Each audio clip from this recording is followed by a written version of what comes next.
Hi, everyone. Hey. I'm Alicia. And I'm Meredith. And this is Also Podcast Summer House Edition, Season 10, Reunion 2. I found it this time. Don't you worry. It's not Season 11. Problems. It's Don't Season you worry. 10. Breaking news. No, I can't tell you the fear I had last week. But it's fine. And this reunion was fine. I think last reunion was just so good. That they're not, we talked about this. They're not going to be like, that was really the hype. Totally hear what you're saying. However, this one, I feel like I felt more like, yeah, you're a fucking idiot. Like, that type of tone hit to Amanda and Wes. Yeah. I feel like you're an idiot hit harder. Like, this is so embarrassing. Yeah, it was more embarrassing. I also think, though, it's going to lead to better discussions because we got into the Kyle of it all, which I think is a gray area at this point. It was not a gray area 2 months ago, but now it is. I just feel like they got out of the, like, oh, I'm so hurt into, like, making good points. And I'm like, there we go. Like, clear statements, clear, like, focus on what's going on here. And then they're gonna just go to the moon next part. Like, I can't wait. I'm just stressed for Meija. I'm stressed for her. Listen, hear me out.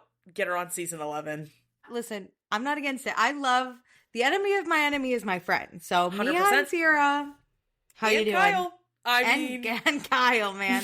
I keep forgetting about Kyle. I do too, and rightfully deserved, and we'll get into that. Yeah, I cannot wait to get after Kyle because he does deserve it. Yeah, because of this one. Okay, so before we get into it, check us out on Instagram, TikTok, YouTube, and Patreon. All the links are in our description, and please be sure to rate, review, and subscribe. Okay, Meredith, on last reunion, Sierra ate Amanda and West up and spit out the bones. Yep. Lindsay and Carl...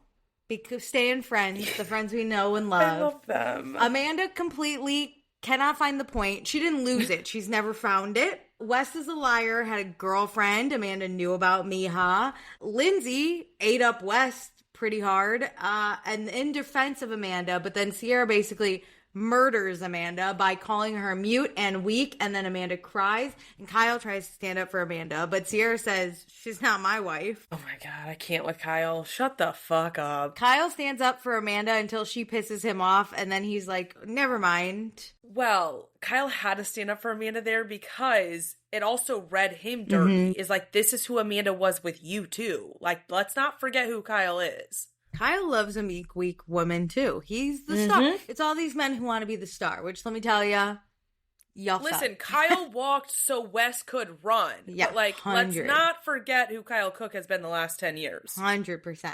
Okay, so we pick up, Amanda is crying because she got called weak and mute. I'm so mean for being like, yep, love it, and show it again. I was like, finally, some emotion comes out of her. But it's only about Amanda's emotions. It's only about her being hurt. Which, at the top of the reunion, can we just say, neither one of these fucking assholes have actually said, I'm sorry. They just say, I'm going to take accountability, but they don't actually take it. They just say they're going to take it, and then they leave it there. And then they never apologize. With their blank-ass face, or their... It's Amanda's like, look, like, she's like, and, like, what do you want me to do? Apologize. I want you to apologize. I want you to grovel. I want you to have sorrow. Listen, there's one point, I might have a meltdown. I wrote down the notes, but I might have a meltdown later, because I lost it when I watched this episode twice. Queen. Okay, so Amanda's crying. Lindsay continues to tell Amanda that Wes is going to drop her. Like, Lindsay doesn't let up. And Lindsay says her and Amanda have gotten really close over the past year, and Lindsay feels bamboozled by all this, but she is still somewhat protective of Amanda. Because, to add in context, Lindsay has said in her In the City press that her and Amanda got very, very close during filming that. And so I don't think people understand Lindsay of it all. Just like they don't understand, I think, a lot of the dynamics of the cast sometimes is... Yeah. We forget that they're real friends. They have different dynamics with each other. But Lindsay has notoriously hated Amanda for years. And this is the first time they've been close. And then this happens. Oh, you're reminding me why I hated you. Yeah. Why she always had her walls up with Amanda. So Kyle asked Amanda, what is your understanding of this relationship with Meija? And Wes says it's public who he's hooked up with. It's not. Every once in a while is what he says. Every once in a while is crazy. And also, it wasn't public. This was specifically a hidden relationship. And so also, what? I didn't know about Meija until he said her name on Watch What Happens Live. But he said she was a friend. So to be honest, I just thought like, oh, like that's so nice. Like you have an artist friend that you're supporting. Like that's great. Yeah. He put on this image that he was, a friend to women. He is an ally to people. And he has a great friend who is an artist and he wants to support them. That is the vibe I got. I never once thought they were dating during his Watch What Happens Live. Also, the name Meija went in one ear out the other. I didn't give it. I was like, oh, his friend gave him that. I never thought like, oh, I should clock Meija and like look into this. Yeah. But Lindsay says, Wes, you're a Pathy. We believe nothing, which was... Pathy's crazy. Great. Pathy's awesome. So Amanda continues to cry, and then KJ's like, hey, can I be honest right now? And KJ talks about how his dad was a player and his mom had to deal with all this shit. So that's why he's hurting from Wes. He doesn't like the shit that Wes does. It's the same shit that destroyed KJ's family. And KJ's dad was a liar, lied to everyone, but was also the type of person that made everyone feel good and like him. So he sees that in Wes. That hit me so hard. I did not even think about the parallels to KJ's own life that this is for him and why this hits hard for him. Because to me, I just thought, oh, he's really good friends with Sierra. Yeah. There's the racial dynamics that KJ understands that clearly Wes does not.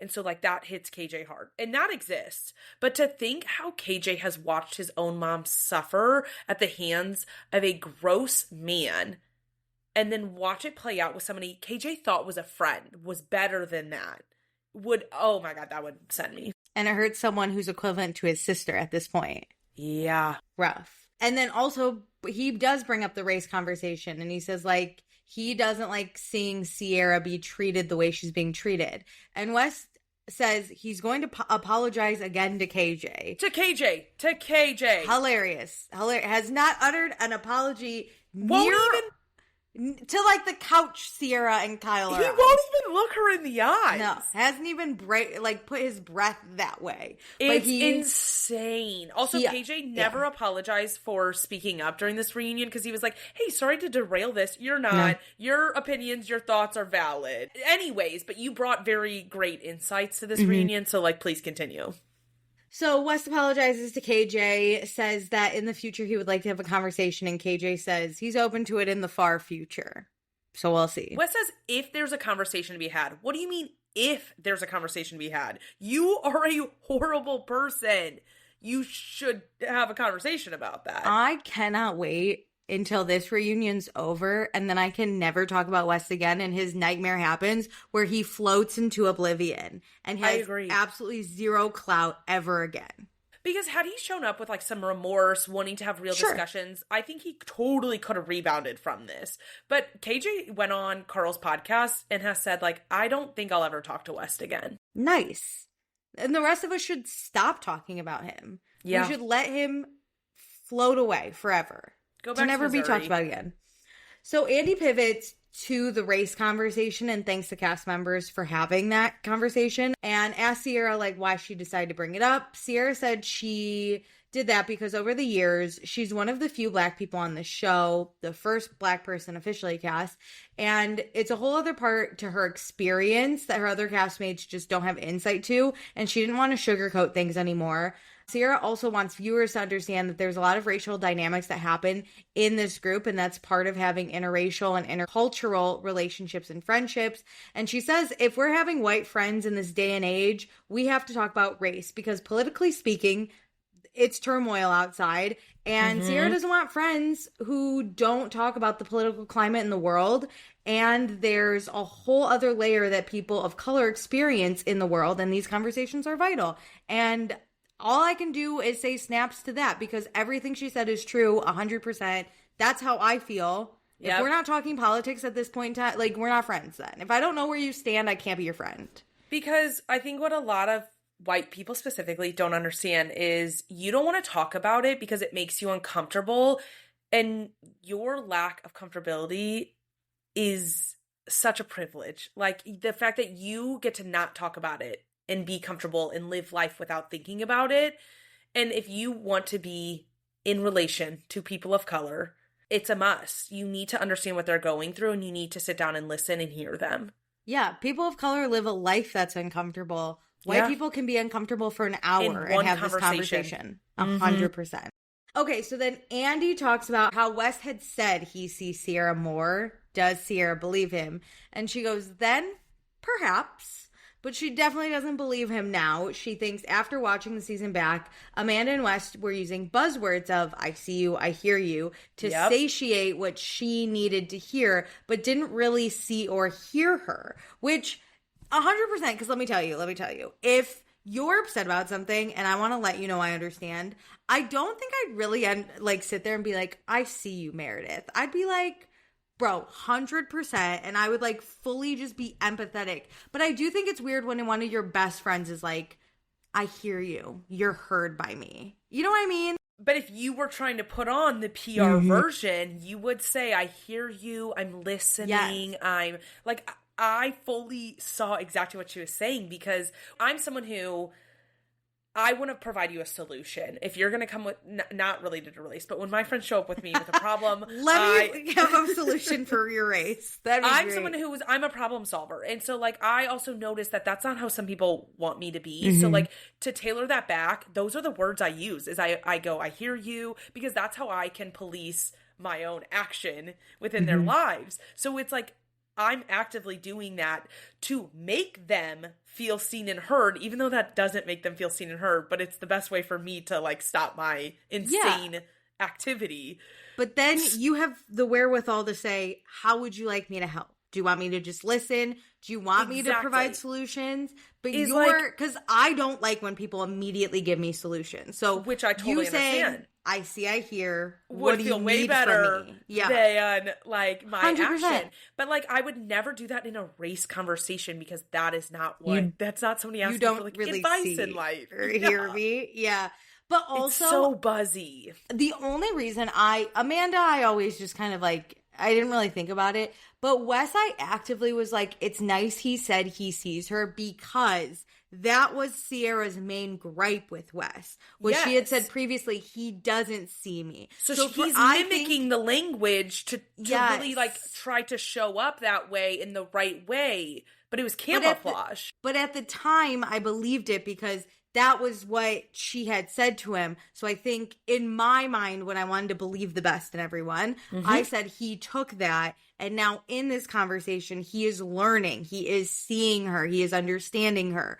Which now we know it's all bullshit. Well, but because we took his words at face value. But the problem is that words don't equate to actions. And so he doesn't actually see her. He doesn't actually hear her. He just wanted to say that to get the audience off his back, to get his cast members off of his back, and to get on the good side of Sierra. He always wants Sierra for his own benefit, and that's to prop him up as this great person. He constantly uses different groups or actions or words to prop up him being this liberal king.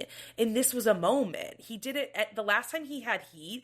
I remember he came out and did a magazine about being an ally to the LGBTQ plus community. Yeah. And I remember being this is slimy. This is weird to use this as PR for yourself. But if you're an ally, great. You should be outspoken about it. But to weaponize it and as a shield to your own behavior is weird. And he kind of was doing this. He was doing it again to get on Sierra's good side so he could just do whatever the hell he wanted again. Yeah, it's all gross looking back. At the time, I really believed it. How could you know? We see his actions when they were showing up, that. His actions were and no. At that moment. Because then it was after that he made out with a girl in front of Sierra, and we were oh, he doesn't see her. But in that moment, in that race conversation, he was being silent. That's the only thing. But he likes to be silent. But listening to her that's what he was supposed to do. The white people weren't supposed to but croak also up at in that it, moment. He was I was being attacked. I was being called a racist. He was centering himself still in it. I know, but we didn't even catch on. We talked about it a little bit. We talked about it a little bit about how, like, he was the still white centering people himself. chirped up. But yeah. we, like, I see how you we get gave defensive. The benefit of the doubt. Is like, yeah. It just, it's hard because I wish he could separate it and say, listen, I wish I saw you, I wish I understood you, and I again doubled down and did the same thing to you, and I'm sorry for that, and I didn't see the race dynamic again. Like, I wish he could see that, because you don't have to fully bend the knee here and go, I'm a huge mistake, hooking up with Amanda, I regret it, I'm not going to do it anymore. You could still acknowledge the race dynamics here without giving it all away. And without being labeled a racist, because I don't think he is, but I think there are definitely race dynamics here, and I think it doesn't look great. Not seeing. Yeah, it doesn't, as I've said before, it doesn't look great that you can, you know, commit to a white woman and not a black woman, but you want to sleep with this black woman, you know, like, it's just not a good look. But I think he can acknowledge that stuff. And I think there becomes a superiority complex within, to be honest, like, liberal dynamics where you think you're better than, you know, someone who is overtly racist. And, like, yes, you are not doing aggressively harmful things. However, there is a lot to unpack. And I say this all the time.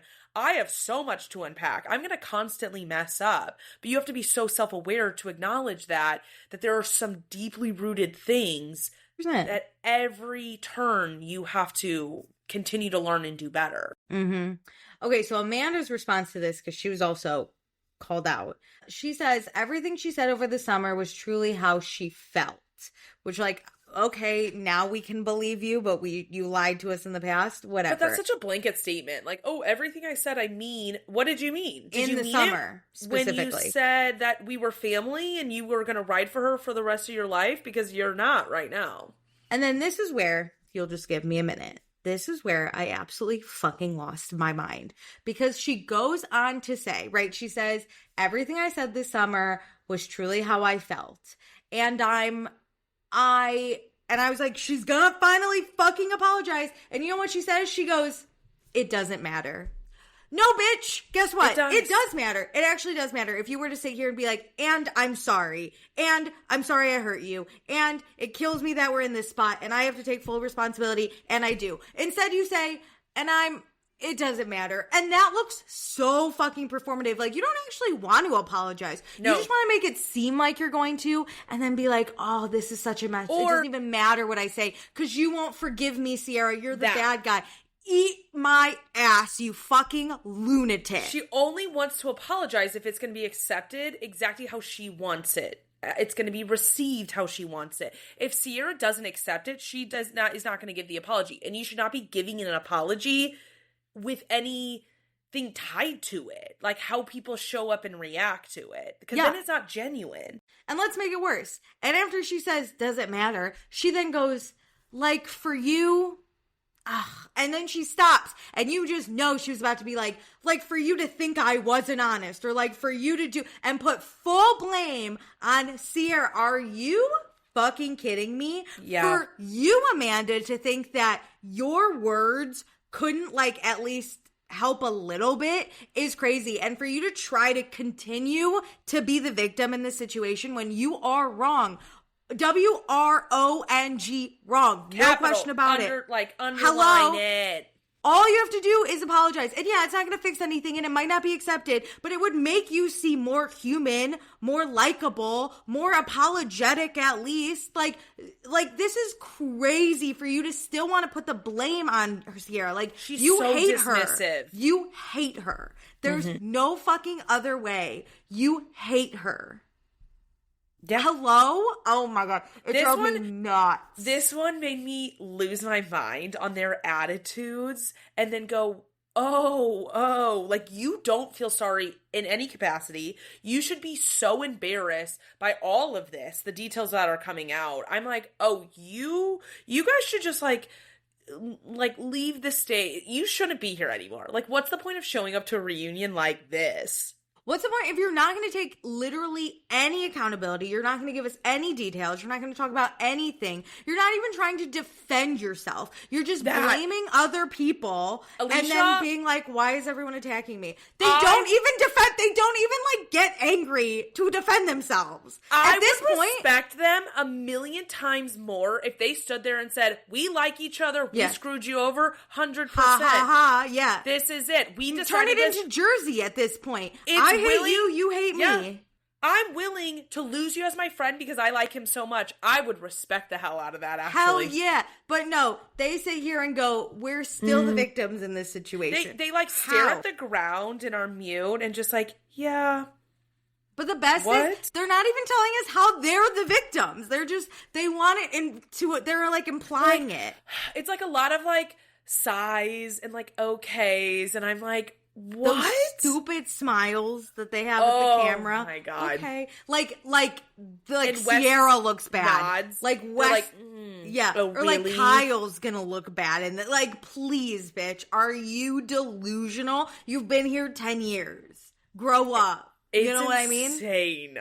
Like, do you not watch any like, where have you been? Were you born yesterday? This is crazy. Anyway, this really set me off. I know, I need to calm down, actually. I'm like so fucking annoyed with them. I could tell, because you came out the gate and you're like, I'm trying to make it fun light a little bit. No, you saying like, oh, this reunion was nothing to you? I'm like, oh, this fired me up 10 times more. They pissed me off. I want it to be like more fun. It was very heavy-ish. And I was like, ugh. I hate them. Sierra says it really hasn't hurt Amanda a lot. Because, like, y'all have been out here. And then Lindsay and Meija are whispering about how they've been up and down every bar in the West Village, and they went to the Yankees game. And Sierra says it's insane because Amanda was in the bed with her for 6 years, and this is where they're at. And I was like, yeah. Yeah, that is crazy. Looks forward. No comment. I hate how she doesn't comment to shit like that. She never responds. No. Just look at Sierra and be like, yeah, bitch. Yeah. And I like him better than you. And then we could all go, you are for sure a bitch. Like, don't try and be like, I'm actually not a bitch. Hello. Just own it. Oh, I hate when people are like, I'm actually really nice. You're not. Okay. Andy asks Amanda, since she's seen firsthand Wes and Sierra's relationship and Wes's inability to commit to Sierra, what makes her think the situation is different? And I went, finally, I need to know that you thought of me. Beautiful. Let me sit down. Let's hear this. Go. Like, nobody interrupt. Like, let's hear it. No, literally anyone interrupted, kick them off the stage. I have to know. And Amanda says, that's conversations her and Wes have had. They've talked privately about what it would look like and what it's meant, which is the only reason she's sitting next to him today. And then Lindsay's like, so how were the conversations? What are they? And that was a word salad? What did you actually talk about? Meija says, yeah, I'd love some clarity on that, which I was like, fucking saying, this is my only question. Mic. Like, nobody will interrupt. Keep going. And Amanda's like, oh, those are private. I lost my mind. No, don't you dare. I'm sorry. Don't you dare. You gave away your right to privacy when you joined this show. I'm going to be so fucking for real. That might be selfish of me as a viewer. However, you can have privacy if it's somebody who is not on this show. I will give you that. You chose to fuck your friend's ex while you were married but separated. All four of you are tied to this show. You better come and tell me what the fuck you talked about privately. I actually think they had their privacy until they released that joint statement. The second you confirm it on that joint statement, your lives are mine. Mine. My life. You're getting me involved at this point. Y'all could have just went about and not gone to Yankees games and not kissed in public and secretly dated. But no, you guys said, hey, we're here and we're not apologizing to anyone about it. That's a really good point. Because your life is mine. They put that statement out and then they went out publicly. You put it out. And you dare sit on this reunion stage and say, everyone was asking about it. Ignore us. What are you talking about? Ignore us. We're a bunch of nobodies. We're forcing your hand with a statement. Please. You then post a statement, and then you're like, now we're free to gallivant around New York City, but no one can know anything about our relationship. Now we're requesting privacy on the reunion stage. Hello? I don't think so not happening. Private. Suck my dick, Alicia, you losers. I was so pissed nobody pressed further. Like, you don't get privacy anymore. Spill the details. The way, Meredith, we need to be at more reunions. They need to make this live for 2 people and it's us, because I would have stopped the reunion. I would have said, hold up. No way, no how. Andy, don't ask. I would have taken Andy's cue cards, thrown them away, and been like, this is the only thing we care about. Hear me out. We need to be refs. And it's like, tee up, foul, back up, redoing. Yeah, anyone interrupts, evacuated. I almost said ejaculated. Crazy. Ejected. Goodbye. Do not interrupt. We were getting somewhere, and then she's like, actually, that's private. No, it's not, bitch. I need to know how this conversation went, because it still seems like the 2 of you woke up one day, said, you know what'd be funny? And then you guys decided to date. Like, there seems to be 0 conversation had. And if you're not going to share it, I still believe he's going to use you, abuse you, and leave you. And I don't believe that you guys were like, oh my God, we kissed once. I am dating somebody else. No worries, though. Yeah. We're going to be together. Yeah. Come on. Like, you don't want to say it because it's so fucking embarrassing. It's embarrassing. Yeah, Wes probably definitely looked at her and said, you know what? I haven't been able to commit for 30-something years, but you, girl, you're changing it. While I'm dating somebody else, but we're not going to cut that off until I absolutely have to, because the public found out and we have to release a joint statement. Yeah, let's talk about how it really went. Amanda had to sit there and be like, I've already blown up my whole life, because when this comes out, Sierra and Kyle are going to be pissed at me. So you have to commit to me. And Wes says, I don't really want to do that. And she goes, no, Wes, you have to. And I bet she grabbed Wes by the balls and he said, okay, I guess so. And then now they're here. That's why it's embarrassing. That's why you don't want to tell me. And until Amanda comes forth and says anything else, that's what I'm believing. She's in a fake delusional relationship with Wes, and she can rightfully set me straight. But if she's not going to, I'm going to spread this like wildfire. I don't care. The conspiracy theory I'm now subscribed to is that what is it? Amanda is the one who was leaking their relationship to force him to commit. She called Meija and was like, he's breaking up with you. Yeah, she wrote the text to break up with her. 100%. She wrote that joint statement, hacked his Instagram, and released it. He didn't even know. He saw it with the rest of us. She's been DMing Dumois for months, for a year, before 100%. They were even together, to say, Wes and Amanda spotted. Remember that video? She hired the person. Yeah. And she said, show this to Sierra, so that they could come out. Yeah. Oh, I love that one. Yeah. I mean, either way, that's the only way you get that man to commit, is to take out all his other options. She's blackmailing Wes. She has something on him, and we don't know what. But she said, date me or I release. It's weird. This is the moment where I was like, oh, that's so embarrassing to be like, sorry, our private discussions that validate our relationship and how much we like each other, how we got here, the only things that you have to stand on, because like, you fucked your whole life up, but like, this is the meat and potatoes of you deciding to be in a committed relationship, are private. You're not even going to stand on that. Girl. Also, you've never been in a relationship in your adult life that's been private, okay? This isn't like a new thing. You know how to do it. You dated Kyle for 10 years. And again, you're not dating someone who is private. It's not like Lindsay with Turner, who like, he was like, I do not want to be on that show. You chose someone who is on your show and is sitting right next to you. Lindsay gave us more than Amanda ever had. Yeah. Like, hello? Okay, so Mia asked what those conversations like, what were the conversations like that led her there? Because, like, we were good friends with Sierra, spent summers together, confining in each other. And Amanda says the feelings and the facts were based off of friendship. And Sierra goes, we also had friendship, so that is interesting. Which, do you think that was to Amanda or Wes? Because I kind of felt like that was, like, a good jab at both. At both, but I think it mainly was at Amanda. I took it as Wes. Like, our relationship was sprouted out of friendship, too. Like, look how that turned out. Interesting. I took it with Amanda to be like, we were also what you'd qualify as friends. So that's interesting. You didn't give a shit about that. Either way, anything that hits them both. 2 birds, 1 stone. The thing is, they don't even have to try during this reunion to cut at Amanda and Wes. Like, everything cuts at them. It's so easy. They say something like, oh yeah, someone's been a really good friend to me. Cut to them because they're shitty ass friends. Yeah, that person's great.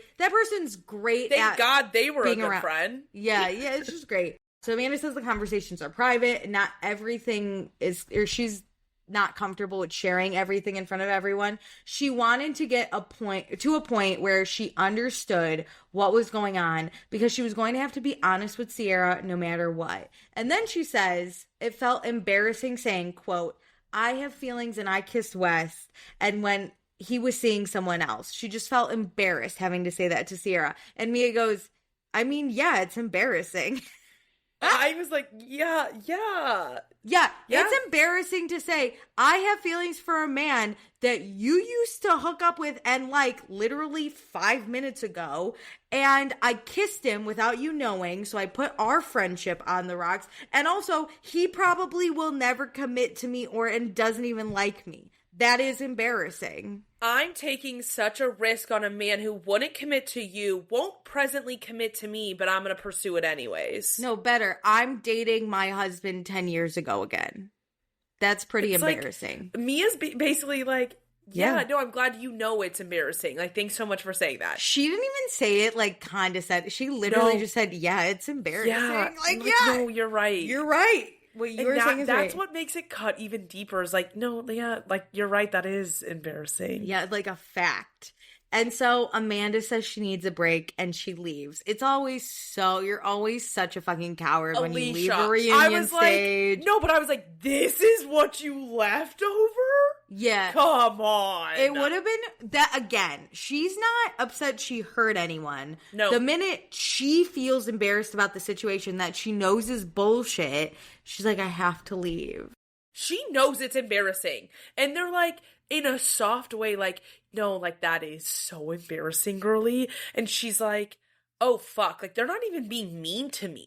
No, like, they are just simply stating that as a fact. My life is so embarrassing. Nobody has to come up with anything mean to say. My life is mean enough. And she's like, I gotta go. Yeah, your life sucks enough as it is. We're just gonna I don't have to do anything else. Yeah. You look in that mirror, that's the worst punishment for you. Correct. So yeah, Amanda leaves, and Lindsay, Mia, and Sierra look at Wes, and they're like, you gonna go after your girl? You gonna go after her? No? He's silent. And then Kyle says he likes to think they've created an environment where they can all talk. But there's a lot of unanswered questions. And if Amanda keeps shutting down and keeps getting interrupted, there won't be progress. And Sierra says, well, when you roll in mud, you get dirty. And also, no one was interrupting her. No. She was just being embarrassing. Sierra interrupted her once and literally goes, I'm sorry, keep going. She literally was like, you know what, actually, like, keep saying. Because they were clearly getting somewhere. No one was attacking her. Yeah, they were digging their own graves. So Sierra was like, whatever. Literally, no one attacked her. Mia said, what were the conversations? Amanda says, I don't want to tell you because they were embarrassing. And Mia said, they are embarrassing. What do you mean? She shouldn't be shutting down. No. Mia literally said, validating your statement that you just said. Yeah. Heard. You agreed. said it. What do you want me to do? Lie? I don't lie like you, bitch. I'm not going to sit here and be like, it's not that embarrassing. I'm going to tell you this is the single most embarrassing thing that's happened to anyone on this stage. And there were 2 people here that had to end an engagement publicly. That's pretty embarrassing. Not in like a bad way, but it's like embarrassing. It hurts, you know? No, it's hard to like stand up there and face things. A difficult situation. Yeah. But, like, it's Amanda's own life. Her own choices are the embarrassing part on this. Whereas, like, Lindsay's own choices weren't embarrassing. It's that, like, she had to do it on a public scale. Amanda's, like, actual life is embarrassing. No, it is. And that's hard to face. In like, a nobody way. else did that. And I'm tired of Kyle looking at the rest of the cast and basically, like, blaming them for Amanda feeling things. When it's like, Amanda did this to herself. They are not going hard. They could be doing so much worse. Amanda would never last in a Housewives reunion. Because this is kind. She's weak and mute, bitch. Like, she's never gonna make it. Imagine her against, like, Teresa Judah. She would shrivel up and die. Yeah. So, speaking of Lindsay, she's like, I've been in the hot seat multiple times, and I never left once. Remember when everyone was coming after me? Multiple times? Every single year! Dude, Paige DeSorbo tried to eat Lindsay up constantly, and Lindsay never left that stage. Paige and Lindsay literally sat next to each other, and Paige would not look her. Paige said, I hate her. Yeah. Yeah. And Lindsay never left. Lindsay looked at her and said, you sure? And? Yeah. Hello? Lindsay said, do more. Say it with your chest. Tell me all of it. Turn Get around it out. and say it. Yeah. Mm-hmm. Hilarious. Okay, so then Lindsay yells at Wes to go after his fucking girl because he's still sitting here. He's literally just sitting there like, I didn't know if there'd be more questions. And Lindsay's like, go be a man and go after your girl. More questions? You're not even answering the questions. What are you here for? You're basically a big potato sack sitting on this couch. You have not answered one single question. You've uttered very few words. What do you mean? Thought the questions would turn to you. And this is where I'm like, this is proof again. He only cares about public perception, the cast perception, the audience's perception, because he's sitting there going, you guys would be mad if I got up. How about you give a shit about your real life? Again, I would respect him so much more. And he was like, I don't give a shit if you're mad at me. She matters to me, and I want to make sure she's okay. Say what you want, and like stormed out. Yeah. No. Stand by your girl, dude. This is what you blew your life up for. Stand by it. But he didn't want to blow up his life for it. His life got blown up and he got stuck with it. Amanda hacked his Instagram and released that statement. Alicia, I was like, oh, the camera's on. The lights are on. He wants to be there. If he goes to that room, he's not guaranteed the screen time that he wants. Mm-hmm. And so finally, Wes leaves, and Kyle says he hates this. He got bullied into leaving. Yeah, because Lindsay yelled at him. So Wes leaves. Kyle's like, I hate this. And he's like, I almost got up to go after Amanda. And Lindsay's like, me too. And Bailey says, me too. And Mia goes, I didn't. Not me. Not me, bitch. Also, let me tell you, wouldn't be me. If I have on heels and I'm sat on a couch, sorry, even if you're my best friend. I'm sad. Once I'm down, I'm down. I'm so sorry. I kind of understood Kyle because he has this like weird soft spot, and I get it, 10-year relationship. Like, it's weird for him. He like in a previous reunion, they are like linked together. I get his like innate reactions. Lindsay, they got close. I get how she's like weird. If this hadn't happened, like I'd be the one if Amanda was upset comforting her. Is always the type where if you are like the one being hit, if she's not coming at you, but if you're the lone wolf, like alone, she will get up. Like, remember when Amanda had that meltdown with Luke in like season 3 or whatever, because Luke wasn't listening and Hannah like interrupted her? I don't know. It's going round. But Lindsay was the one that went to go check on Amanda when Amanda was fucking losing her mind. That makes sense. Also, because last season when Paige and Kyle had that tiff, Lindsay is the one who went after her. And Paige was like, isn't this crazy? Like, you're the one supporting me? You're so right. Lindsay's always that person. Bailey seems like that kind of person. I know. Bailey, I'm like, girl, you don't know her. But you're so kind that you'd be willing to go after someone. I'm Mia, not me. But this shows that, like, they're real people and they just genuinely care about people, that even someone who has done something so wrong, they feel the need to make sure they're okay on a human level. And Wes, the guy you're fucking right now and building your whole life for, doesn't feel the same. He was going to answer questions. But I think it's also, right, like, Lindsay, Kyle, and Carl, and we can loop in Amanda, have all been around for 10 years. Amanda was the side chick, but she was still around. Like, I feel like even if it was Carl storming off, Lindsay would be the one to go after him, right? Kyle would want to go after him. Like, those four have a weird forever connection. They would have at least a reaction to be like, oh, should I go? And they would figure out who's the best person for them. Wes feels none of that. No. It wasn't even just like, oh, Wes needs to sit here and answer questions. It's the potential that Wes might need to answer a question is why he's saying. It wasn't even like he could have looked, like, even if you don't know if you can get up, right? Like, what is protocol? I'd be like, am I allowed? I would have looked at Andy and be like, can I go? Can I check? Like, he didn't even do that. He's like, but what if I have a question? Sitting there and they're all like, get up. And he goes, but maybe somebody might ask me a question in the next 20 minutes. Yeah. Alicia from Brooklyn might have a question.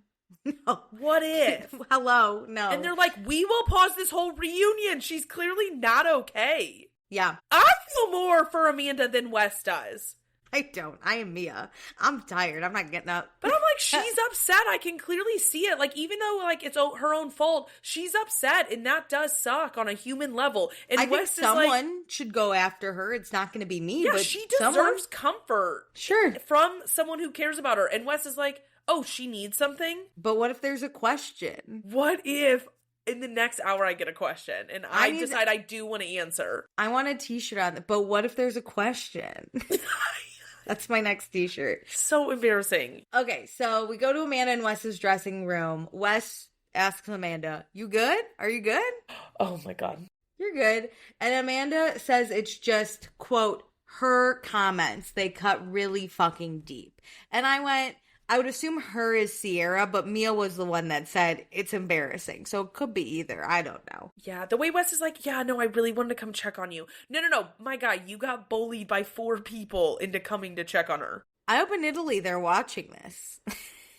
And they see Lindsay go check on your girl. That's the thing. It's embarrassing to know they're still together and like this is the reunion performance. This one specifically, I'm like, you guys left this reunion together, but she doesn't know what she doesn't know. Because I don't even believe they like, well, I don't think honestly, I don't think she really likes it that much either. I think she likes the stability of having someone in the limelight and having a partner. And I think he likes clout chasing Amanda. I don't know. I think he's getting blackmailed. I really do. He wanted something different. He wanted to be linked to her, not like this, but it's too late. And then I saw a theory online that it's like, it's a sunk cost fallacy of like, she has ruined her whole life. It's really hard to turn back now. Oh, it's just terrible for both of you. So back at the stage, Sierra's like, this is ridiculous. Like, Amanda fucks her ex. She scoffs, and then Amanda can't sit there and take it. Right. And Kyle tries to say, like, yes, Sierra, you can scoff, but it's the comments you make. And Sierra's like, well, Amanda has had historically low self-esteem. Like, did I lie? That was so good. You're not wrong. And that's why it cuts so deep is like, Sierra has built that woman up for years. She knows exactly how to tear it all down. Yeah, Amanda's had historically low self-esteem. She's not awesome. Wrong. That was I'm awesome. sorry if the truth hurts, but like, she's right. Yep. And then Jesse asks if Amanda asked Kyle to chill things out at the reunion. Great question. Like, damn. Now we're getting somewhere at this reunion. And Kyle, he's like, no, I just know she's struggling. And even Andy's like, he's been married to her. He can see Amanda's having a moment. Yes. And then Wes comes back without Amanda. And Andy's like, so, and Wes is like, she's just going to take a beat. And Lindsay's like, maybe we should all go on a break, Andy. And Andy's like, yeah, okay. He's lost. Hosting this reunion at this point. Lost it's this like, reunion. Yeah, oh my God. Whatever Lindsay wants. So we take a break. And this is great. I love camera angles because almost everyone goes over by Kyle and Sierra. It's Mia, Ben, and Carl. And that leaves Wes kind of alone on this couch. And Jesse and KJ leave. So he just kind of sits there alone and sees this like group gathering. So he has to not be a part of that and leave, which I know killed him inside. And Kyle says, you know, we're trying not to get heated. And he says the thing he's most focused on is Wes's ease of lying and how he had a girlfriend since February of 2025 and him and Sierra have the receipts. So Kyle reached out to Meija and Kyle started talking for a week and Kyle shared the receipts with Sierra. And basically, the story is Meija and Wes were dating starting February 2025. They dated all through the summer. However, Wes knew Amanda was going to have this glow up because we saw the divorce coming a mile away. Yeah.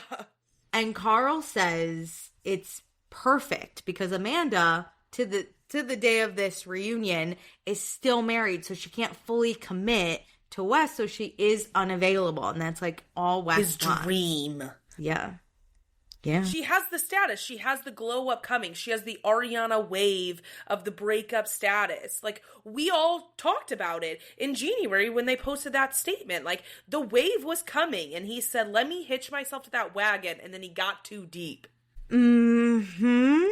Like, and this strategy talk was everything. But I'm like, show me the receipts. Like, don't tease me with it. If they do not present those during this reunion, I'm gonna be pissed. I'm gonna be pissed. Meija signed some waivers. She was on this, so I said that to my friends. They were like, "Oh my God, I wonder if she wants to be on this." I go, "They could not have aired her face without her signing that waiver." They would have shown the phone call and only had Kyle and Sierra's audio if they really wanted to like use it and she didn't want to be a part of it. But she's pissed. Mija's pissed that she's like, yeah, Put me on this. Put me in, coach. I love a petty bitch. I hate when people are like, don't be petty. I love being petty. I'll only ever be petty. You have every right. Mm-hmm. I love being petty. When you fuck me over, I have every right to be petty. I will be petty.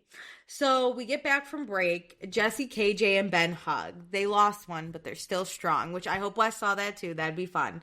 Dara's getting ready to come out, and Amanda needs more time. So Wes. Oh my god! I'm like, get your fucking makeup fixed. Let's get out here. We took a whole fucking break, and you're still not ready. Not okay. Come on. Okay, and we're back. Dara's here. Her and KJ, they're matching white. They kiss. This is the first time he's seeing her in the reunion look. It's a first look. You know, it's basically their wedding. That's cute. They're very solid as a couple. It's been 10 months, not congruently. But Dara says it's crazy to imagine how much they've gone through, and this is the strongest relationship she'll probably ever have. Now, I do believe they have broken up. I think KJ confirmed that on Carl's podcast. Yes. Mia apparently told Dara she needed to break up with KJ during his low point. I think, honestly, I don't fully understand it, but maybe so he could just focus on himself, which I do understand that. And so, yeah, they did break up during the fall, which you know what, if that's what worked for them and then they got back together, I get it. But I don't understand the full details of it. Oh, are they back together now? They got back together for the reunion. Yeah. Well, over this time. Yeah. Yes, but over this time, they were I don't together. know where they're at right now, because the problem is, obviously, this reunion, they're together. When KJ filmed Carl's podcast a few weeks ago, together. Present day. I thought they had broken up for that. No, present day is what's confusing, because a week ago is when they unfollowed each other. So all this stuff is out of date now, and it's hard to tell, are they together? Are they broken up? What are the details? I'm not that attached to either of them, but I do like them together.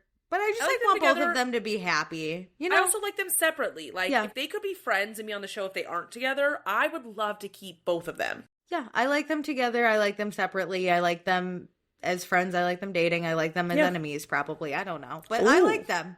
Yeah. Ooh, enemies to lovers could happen. Hear me out. Hear me out. Hear me out. They hate each other. They're in the summer house. They fall in love again. The opposite of Lindsay and Carl, because they were enemies to friends again. Give me enemies to lovers, because we should not ship Lindsay and Carl, even though I want to be on. No, everyone stop. I know, but that photo, it would end the same. You know it would end the same. Photo of Lindsay and Carl at softball with her doing the podcast. I'm like, that is what's egging me on to parent trap them, but I don't want to. It's just so funny. It's why is your hand on his chest? No, I know they're playing with us, but but no. No. But it's like those dark thoughts, and then I'm like, no. We asked Dara about Wes, and Dara says that she thinks that she doesn't see Wes waking up one day and this being the relationship that he mans up for. Wes likes people to think of him as a good guy, but he treats the women that give themselves to him like they're expendable. And Wes has zero response. He just goes, I understand why you would say that. And I was like, damn, dude, you're not even going to sit here and be like, I've changed. Nothing? You can't even defend yourself. That's crazy. I'm so bored. It's embarrassing. You don't even care about yourself. We know he doesn't care about Amanda. You don't care about yourself? No, it's literally I think he took you have to just, I don't know what he did. Because last time we were speak up, but don't be defensive. And now he's I'm just going to agree with everyone. Roll over and just die? It's weird. If someone told me I was Satan himself, I would just say, I agree with you. It's crazy. He's not saying anything. But the thing is you can roll over and take it, but you need to go, you're right, I'm sorry, I'm working on changing. That's what people want to hear when you want to roll over and die. But he just goes, okay. Do you think this is a call for help? Because she's literally he doesn't want to be in this relationship, and he goes, agreed. He's yes. Do we have to, not that we would, but weird. Is he trying to be saved? Is he blinking twice and we're missing it? Okay, we don't need to save that man. Stand the fuck up. It's a kiddie pool. Come on. But it's again, Dara isn't being so mean and lashing out and yelling at him. She's just reading the situation exactly how it is, and a situation she was in, probably. But I think he thinks it's gonna read as they're being mean to us. If I just go, okay, I'll look oh, poor West. Has no one ever watched Bravo? I want turmoil. I don't like the people that just sit there and try and get on happy. I like villains a lot of the time. What are we doing here? There's a right way to be a villain, and this isn't it. And they're not even villains a lot of the time. If you're right, hell yeah. You know what I mean? Like, Sierra's not the villain. You're right. But she can be Amanda can think they're right in their relationship, and I would respect it if they backed it. On Bravo, you can be mean. Like, that's okay. Yeah. Because that's life. Yeah. But, like, also, you could be wrong. Just stand 10 toes behind it and or apologize. You could do both. But you can't do the in-between. No, you just sit there. It's like, he's such a waste of space. Put him and Amanda at the end of the couch. Bring Levi back. Give her first seat at this point for all I care. She was more interesting. Levi said more words and more impact than those two. I miss Levi. Trade Amanda for Levi super quick. Why did you show up to the reunion if this is how you were going to sit there? What's the point? They've said this at Summer House. I think Kyle has said it at reunions. The reunion is for everyone to hash everything out, for us to fix this so we can be a family again. And I get that's not going to happen this time. But, like, you know that's the point of this reunion. It is like a 0.0001% chance, but it could happen. So do it. We got to try. At least try. That's my thing. They're not even trying to mend fences. Yeah, they're just idiots. Okay, so we skip the Amanda questions, and Sierra's like, why isn't she back? And Kyle's like, I would really love for Amanda to hear what Dara just said. Let's circle back. Kyle's just worried for Amanda, and Sierra's like, okay, so go after her, husband. And Kyle's like, ugh, how much more awkward can this get? And Carl says, probably a little more awkward, which everyone was like, that's great. So Mia's like, who's going to go, West or Kyle? These are my favorites. These little, like, they have nothing to do with anything. Yep. And Lindsay's like, go on, husband. So Kyle does get up to, like, go, but then, and West does not. And then Andy gets a note in his ear that Amanda's on her way back. She's coming. So Kyle can just sit down. So let's talk about the lover boys, okay? Ben, KJ, and Jesse. So Lindsay earlier this season flirted with Ben, which we saw, but Lindsay's like, he didn't really give much back. He was probably dreaming about Sabrina, his girlfriend he had at the time. Don't convince me otherwise. But Lindsay's like, you know what? It's fine. I feel better about myself knowing Sabrina was in the picture. Sabrina and Ben are happy. They went to Australia, as Sabrina told us. Yes, she did. Okay, this part, I want to preface, it's not funny. But also, the way that I picture Sabrina, it was kind of funny. And I apologize. Here's what you're about to say. And I'm going to preface that, listen, I think Sabrina's weird. And that will continue through this entire segment. Yeah, keep going. Sorry.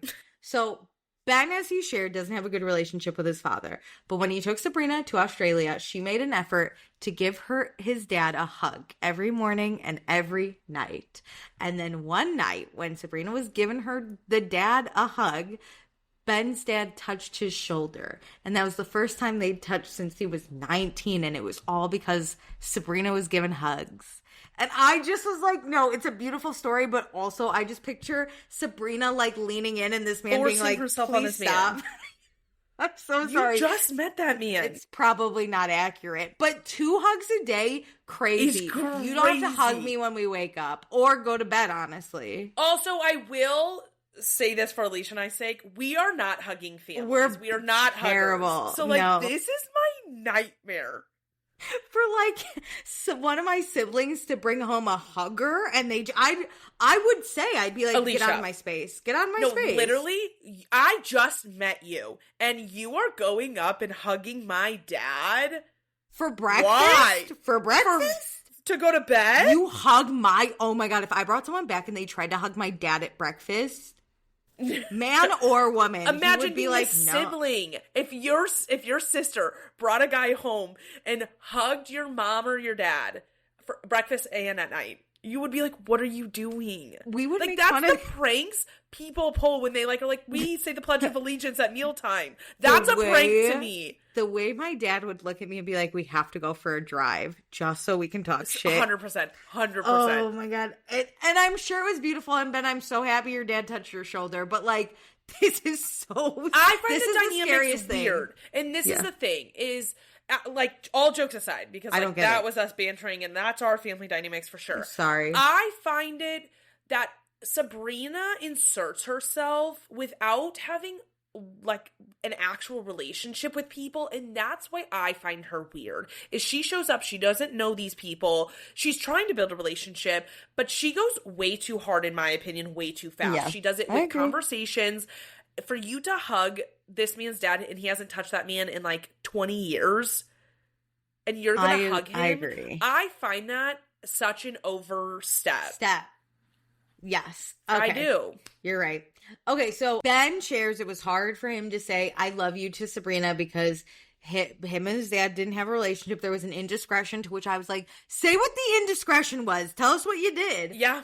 For a second, I know we assumed in the season, we were like, he probably had sex with a girl and his dad's super conservative and Christian, which is what I think it was. In this reunion, when he still said there was an indiscretion, I go, Ben was banging a man. I was like, he had a gay moment. I'm like, cut the shit. Just say it. Come on. God. Yeah, and Ben still didn't say it. He was like, he was in love with a girl in high school, and his dad caught them in a bed together. Doing what? Say it. Come on. Why are we dancing? You chose to bring this up. So, don't get all coy now. Say what you were doing. There's a lot you can do in a bed. Yeah. Come on. Did your dad walk in on you fucking? Because that's crazy. Or did he walk in on you just kissing? Making out. It's different. I would rather. The thing. Listen, the two arise. I would rather my parents just catch me kissing than fucking. I gotta know where we are on this indiscretion. On the scale. Yeah. Hello. Like, how crazy is your dad? Because like, if you guys were just making out and he didn't talk to you for like 2 years because you guys were kissing in a bed. Oh my God, Ben, we can be best friends. Like, I feel for you. If you guys were having sex, I understand as a parent why you're upset. Like, I do. Yeah, so I gotta know how crazy it was. Yeah. And was it something in between? Was there touch and fondle? I gotta know. And, like, you can be coy about it, actually, but you can't just be like, I was in a bed with a girl. Be like, listen, I don't want to talk about it a lot, but, like, we got to second base. He walked in. Let me have an idea of why your dad is mad. I gotta know how conservative and Christian he is. How out of his mind is he for this? Like, was he just a parent who was like, you know, overprotective, or is he out of his mind Christian? Well, you can still talk to your children even if they have sex. Okay, 100% everyone calm agree, down. But I'm just like, okay, if I walked in on my kid having sex, I would also probably lose my mind if it was in my home. Like, I would not stop. Well, I'd be like, I think I need at least 3 days. Give me a second. I wouldn't cut him off for 19 years. The cutting off is crazy, but like being upset with your child because they are having sex in your home, for sure. Understood. If they are kissing, now you're a lunatic parent. But him and Sabrina got to sleep in the same bed. And I'd like to know, did they fuck in Ben's parents' house? Great question. And also, how? This is why I don't understand his family dynamic, because your dad literally didn't talk to you. Mm-hmm. And in my mind, again, is it because kissing or because you slept with someone? And now you get to sleep in a bed with Sabrina? Yeah, he was 19, I think, when the indiscretion started, which isn't that young. So, like, it would be crazy if it was your 14-year-old you walk in and having sex. Yeah, crazy. But, okay, it doesn't matter. Do you think it's because Sabrina hugged the dad that they got to sleep in a bed together? Dad was like, I need someone else in this room to make sure that she doesn't sneak into my bed in the middle of the night because she's freaking me out. Oh, so... All right, we're canceled. We're canceled. Let's move on from Sabrina because I can only be mean to her. Okay, so Amanda comes back. And they're like, hey, Dara, you want to repeat what you said? So she says... Andy literally is like, hey, Amanda, we've been waiting for you because Dara has this really great point for why Wes is... You shouldn't be with him. So she goes, hey, Amanda. So she talks about how the biggest pattern in Wes's life is that it's the Wes show, and it will always be the Wes show. And the biggest concern of his is being well-liked and well-received, and he doesn't prioritize treating the women that he's romantically with and giving them the same respect that he does everyone else. And Dara sees him wanting someone who will mold and fold and fit into his life without excuse or complaint. And it's up to Amanda what's worth to sacrifice for that kind of person. And man, Andy and Sierra during this, they exchange a look and they're like, wow, go Dara, you know? I mean... Andy's on the right side of history on this one. Well, he's like, pissed at Wes too because Wes lied to him on Watch What Happens Live. And Andy basically inadvertently embarrassed Sierra, and they would have never done that. But it's funny because what Dara said originally is not exactly this point. So she made 2 amazing points. I'm like, Cook, like, keep going, girl. Yeah. Like, circle back around, keep going. Like, what else do you want to say about this man? And Amanda just nods. She nods along. And Andy, my shady king, says, it would be ironic if you went from the Kyle show to the West show, given that you've been finding your voice over the last few years. And he's like, hey, I don't think you heard what Dara had to say, so let me just hit it home that it's wild you would be with this man. And you know what? That's how embarrassing this situation is. Andy literally is just stating something so blank, and it comes across as like a total hit.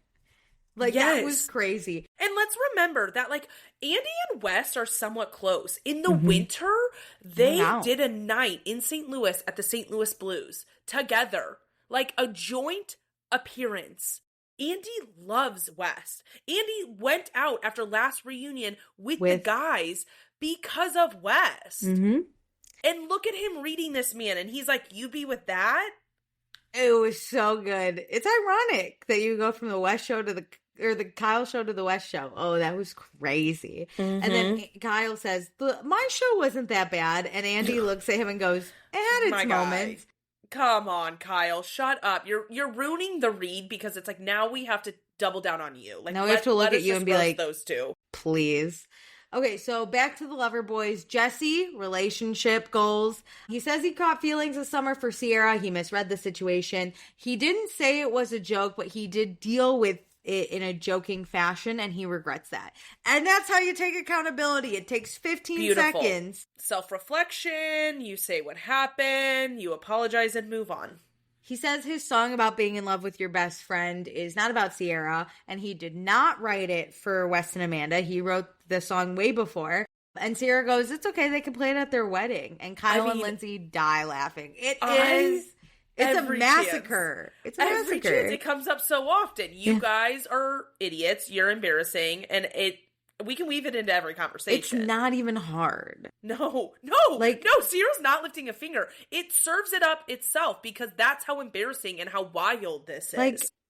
Like, honestly, in a way, thank God Paige DeSorbo's not here, because if it was her and Sierra, Paige would be bored. There's nothing to do. But I think Paige is so powerful and knows what to say that it tends to overshadow for Sierra. Whereas, like, Lindsay is letting Sierra cook. Sierra is leading a lot of this. And Lindsay is coming in behind to, like, hit some points home. Andy is coming behind. Like, Kyle, Meija. But, like, Paige is front and center with her target.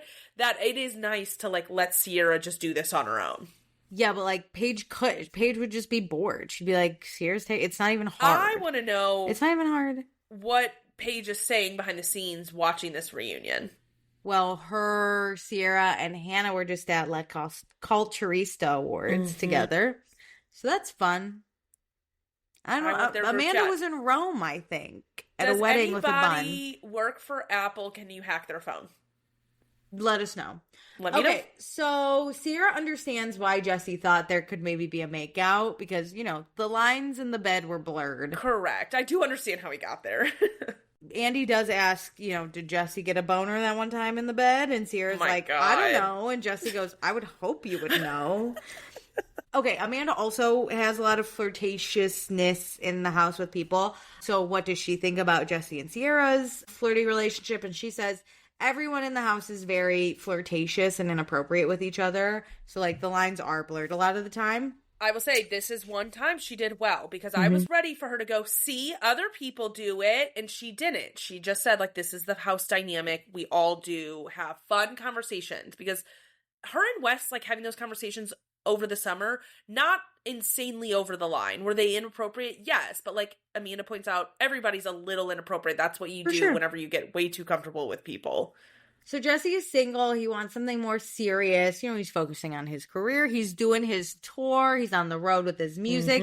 Maybe he wants someone. And yeah, Kyle says that Jesse's music has been taking like a beating online, but like he's putting himself out there. And I'd like to say, like, I participated in that beating a little bit.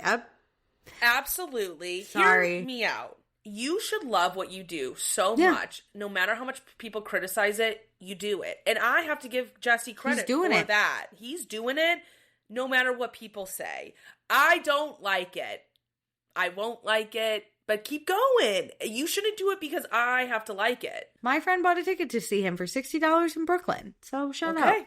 And you know what? They played his acoustic song and I like the acoustic version better. So release that. There you go. So let's go to Lindsay and Carl. So Carl was in the mix this summer. He was one of the boys, which we know Carl loves the boys. He opened Soft Bar. He says business is good. There's been ups and downs. Jesse knows about them as an investor, but he has a great team of people and they are making money. Let's talk about Lindsay going to Soft Bar. Carl did feel like he had something to prove to Lindsay. You know, Lindsay's always been a champion of Carl doing well in his career. And so he just wanted to prove it. Lindsay walking through the front door meant a lot to Carl, and the teddy bear is still in his office. And Carl appreciates Lindsay showing up because he cares about her and always will. And after everything and his behavior towards her and how things have unfolded, it shows who Lindsay is and her character. Which, again, you can easily just take accountability for what you do. Hey, I hurt this girl, but she still showed up, and that's incredible for her. Look at Carl. Yeah, I think their path to rebounding as friends has been beautiful because it hasn't been rushed. He let her hate him and say her comments and do all of this stuff, and he was like, I get it, and I'm just going to be ready, open, and I'm going to invite her. He invited her to his soft launch, like when he had the truck out in New Jersey. She didn't show up. He didn't get upset with her, but he always will send the, invites out, and I think her showing up is a tribute to their 10 years of friendship. It's like, wow, somebody I've known for this long is doing something. He made something happen. I respect that. 100%. So Lindsay thanks him for saying that. She says she is proud of Carl. She wasn't around a lot of the summer, so she watches the show as a viewer sometimes.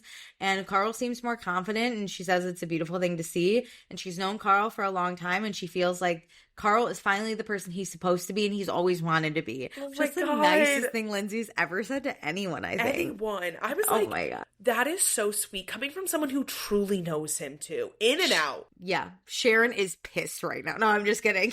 No, I think Sharon, she does have a soft spot for Lindsay and probably, respects that Lindsay said that. Again, it coming from Lindsay means something else. It means something that's deep. Yeah.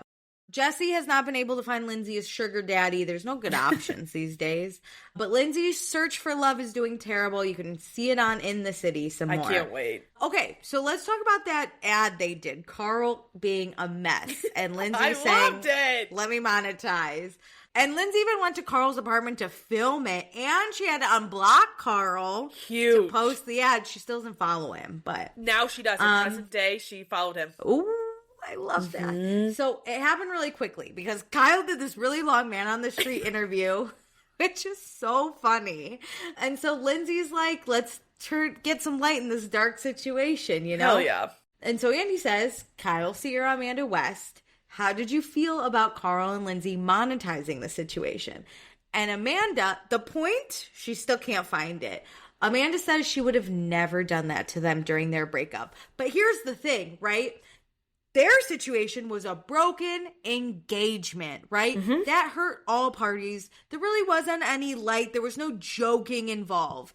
All right? Your situation, you had a divorce. No one monetized off your divorce. That's terrible. No. She acts like they monetized off of her breakup. That's not what happened. We didn't. What we did was monetize after you put out a statement that you're fucking your friend's ex and also your almost ex-husband's friend? You blew up this friend group and we made a joke off of a joke. Yeah. Listen, you're not the only one that gets something good out of this situation, okay? We're going to get our cash. Well, correction. I don't think she got anything good out of this, but keep going. She gets mediocre sex with a different man. Well, she hasn't been having sex, so she gets sex finally. So, okay, well, we're going to get cash, I guess. Carl's a mess over here. Let him get some money. Let's remember, this isn't the exact same situation, but when Lindsay and Carl broke up that summer after their reunion, Amanda, Kyle, I think it was Sierra and Carl did a goldfish. Like a Cheez-Its or Goldfish They did ad. Goldfish. So, like, you chose a side, and, like, that had implications. And then, it was Goldfish, because then Lindsay did a Cheez-Its. Like, there was some ad play there, so don't act like you won't take ad dollars and align yourself with someone who's in a breakup and you wouldn't ever do anything like that. You put the statement out. It's not like this is a private fucking thing. We didn't do this off of your divorce. We didn't do this off your breakup, because she said you monetized off my breakup. No, I did not. No, I didn't. Because here's the thing. You, in like your breakup, right, in your divorce, in the broken engagement, the people who are hurt the most, right, are the people involved. Mm-hmm. We are so sorry that happened. And sure, it hurts the house a little. Parties. Yeah. It hurts the house a little, but like those injured parties are the most hurt. In this situation with Wes, you're hurting other people. So I don't have to take your feelings into consideration. Why do I have to check with you? You're not taking anyone else's feelings into consideration. Hello? Somehow making money off of Carl being upset. Carl's upset. He's a mess. Is more of a problem than you fucking your friend's ex. Yep. So Lindsay's activated. Sierra is like, oh, please. And Lindsay says, well, I can't help what Kyle says on the streets. He's also on his tippies making out with a nice housewife. I was like, Lindsay, don't make me laugh right now. We were getting somewhere. Kyle goes, I wasn't on my tippies. Tippies is insane. And then Sierra says, okay, so you would never monetize off something, but you would fuck your friend's ex. So as you said, the bar in hell. Don't even know where it is. Your priorities are fucked. You're more mad that somebody made money off of this situation than the fact that you're a scumbag of a person? Cool. I don't even know where the bar is. If the bar was in hell, at least I'd know. I feel like Amanda's bar is jumping all over this fucking place. Oh my God. So Sierra didn't give a shit about the ad, and Kyle thought it was epic. And Lindsay's like, I've been here for 10 years. I can do whatever the fuck I want. And Amanda says, clock that shit, Lindsay. Amanda says, I've been here just as long. And Lindsay goes, okay, but I'm not fucking my friend's ex. And this is the greatest thing. Lindsay could say, I'm a blonde, and Amanda could say, I'm also a blonde. And Lindsay could go, okay, well, I'm not fucking my friend's ex. What a way to shut her down. Mm-hmm. Shut her down.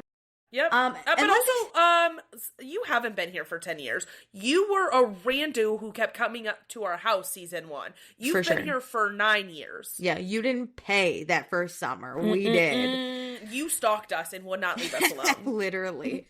So Lindsay says also at the time she was heavily in touch with Sierra and Kyle, and she was there for them. So she was in it. And Kyle's like, yeah, and Carl was leaving me voice notes and tears. I'm like, Kyle, leave him alone. Why do you keep having to put front and center that Carl's a mess? So good. So Lindsay and Carl agree. In tears. As long as Kyle and Sierra were good, then we're fine. I agree, because I think it would have been gross if they just did that and didn't give a shit about the injured parties. But they're like, no, our priority was our friends, and we did a brand deal. And Kyle said, that's hilarious. And they said, great, we're going to do it. It was hilarious. Well. It was hilarious. Uber Eats really capitalized, let me tell you. It was good. But yeah, so Carl said it felt great to be back on the couch with Lindsay, monetizing people's pain, you know? Not back to the couch. And he believes they have incredible chemistry as friends. And yeah, they're friends. So Carl invested in Loverboy.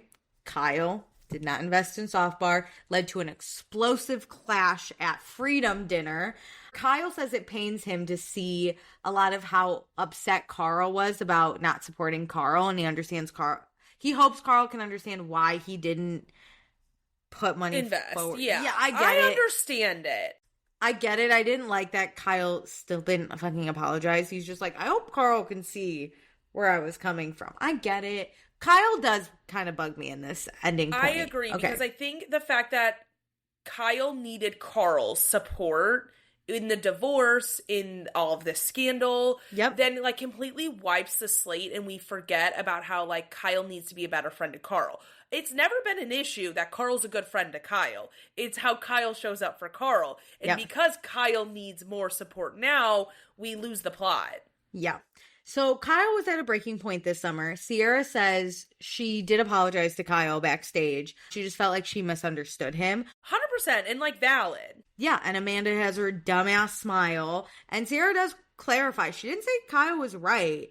She just said she misunderstood him. Kyle's the one who clarifies that, which I think is good. That's good, to be like, listen, she can see my point of view and why I was crashing out so hard while not accepting the behavior that I was exhibiting. Because, like, Kyle does deserve friends to understand how hard his life is. We didn't, as viewers, fully understand it, I feel like, until the back half of the season 2. And I didn't take it seriously. I probably wouldn't have taken it as seriously unless Amanda was the bigger villain. And you know Amanda's dumbass was like, yes, another win for me. That's why she was, all those faces at Freedom Dinner. All those faces. She was thrilled. Well, she's like, oh, Kyle's the villain. And now here she's like, Sierra took his side. That's going to look bad for Sierra. And it's like, Amanda, why can't you see that your husband was crashing out and you should have been supportive of him? Boy, okay. So Amanda hated to see Kyle and Carl fight. She says she has seen Kyle react in a way like that, and it bummed her out doing it to someone who's been there for him all summer. Definitely. We talked about how Wes moved his seat next to Amanda during the Freedom Dinner after Kyle said, fuck you. Wes says he knew Kyle's anger was towards Sierra and Lindsay, and he watched Kyle take his anger out on Amanda, and Wes wanted Amanda to know that he had her back and that Kyle was being a dickhead. Isn't that interesting that even if it was deserved for Kyle to be mad at Sierra and Lindsay, he didn't feel the need to protect them from Kyle's erratic behavior too, only Amanda? Yeah, because she's weak. Yeah. She's weak and she needs help. Kyle knows his behavior at the dinner table was bad. He was hurt, and hurt people. And Amanda was silent, and Kyle felt like she was letting everyone do her dirty work. 100%. Which Lindsay does say she was the instigator, but it was coming from a place of protecting Amanda, which I think is what we saw. Bring ownership too, because like Lindsay was speaking out of turn. She was not correct in like what she was saying, and I like that she was like, "Listen, I was trying to protect Amanda, and that's why I did what I did." Mm-hmm. So, men in the house previously have given Kyle a pass when he's been nasty. Wes was kind of the first man in the house that showed Amanda this respect. Can I say something to this? Because she, fawns over Wes during this. But, Carl was standing up yelling at Kyle during this. So why aren't we also praising Carl for what he was doing to help protect you? Oh, I don't know. He doesn't want to fuck you. Because for a long time, Carl always had Amanda's back, but he also had Kyle's back. And I think Amanda didn't like that. She wanted people to choose her over Kyle, which Carl wasn't going to do. But he did, throughout the years, he has said to Kyle, it's not cool what you're doing. Yeah, he is the only one for years to do it. You're right. Wes now wants to fuck her, and she's like, that's the first man that's chosen me. It's so nice to finally have somebody who sticks up for me. That's not true. Carl did. It's so nice that in that night, one person stood up for me. That's not true. Carl was also there. It's so nice, finally, someone wanted to fuck me even though I was married.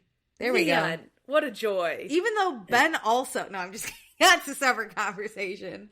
He's really pissed about it, and I am numero uno person spreading that rumor. He should know. Well, that's going to be discussed in part 3, so get ready. Oh, I can't wait. Okay, so Amanda felt like her and Wes's friendship went beyond castmates. It was nice to have a guy yell at Kyle because we need men to do stuff for us sometimes. Say it with your fucking chest, Amanda. And Stand the fuck up. I get sometimes men need to listen to men. So it is hard, or it is nice when a man can say something. But also, again, Wes would never protect Sierra or Lindsay because these are strong alpha females, but he's like, oh, I gotta protect. But the thing is it's nice when a man validates what you are saying because sometimes you need, people don't listen to you. Amanda's saying nothing. Amanda's doing nothing to stick up for herself.